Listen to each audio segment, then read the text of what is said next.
Now, guys, we'll get to Labor reviews and other things in a second, but as always, something that maybe hasn't got the attention is what I want to start with now, which is an interesting idea. Should there be a HECS-style system for low interest or no interest loans to people in regional Australia when it comes to drought? Frankly, you get the money now, and when you start to make money, you get to pay it back. Here's how it came up today in the Channel 9 press, which is this sheep farmer has written to National Senator Perrin Davey, who is the replacement to Wacker Williams in the federal parliament, asking them to adopt a proposal to provide loans based on a percentage of a farm's turnover that would be repayable when the farm's gross revenue returned to normal. While commercial loans were only available for a farm business, these loans could be used for domestic expenses such as school fees. Adam, you're the man on the land. What do you think?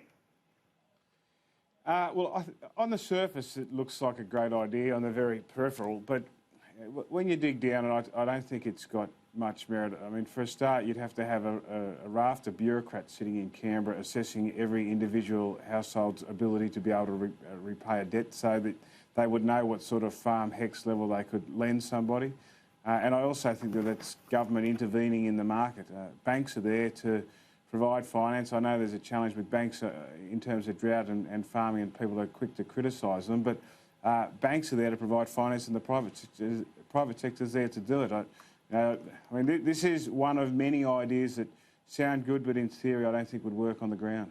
Yeah, it's one of those things, Campbell, where we all know that drought funding, drought assistance is something that becomes incredibly emotive. Whenever government draws a line, somebody will either fall just on the good side, just on the bad side of it, and emotions kick up from there. On Thursday, I gave a pretty passionate defence of what this government is doing. They're spending $9 billion.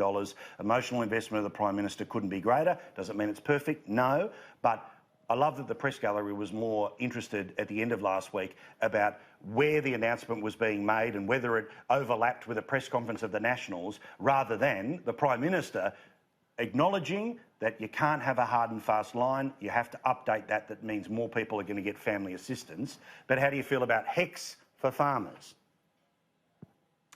Well, look, I'd probably take a slightly different view from Adam, but I will echo one of his key concern there as well. Look, I think it's worthy of exploration, and there is a system already called farm management deposits, which has a familiar ring or an objective, this sort of thing. It's about being able to stash away some money in the good times and withdraw it down in bad times. Now, to turn to Adam's concern, though, my view about farm management deposits, too much red tape, not generous enough.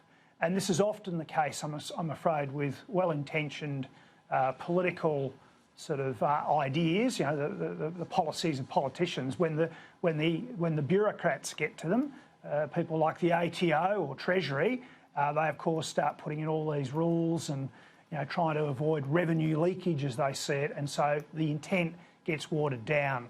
But yes, I think we need to look at some innovative solutions, and maybe this one its time has come, to try it.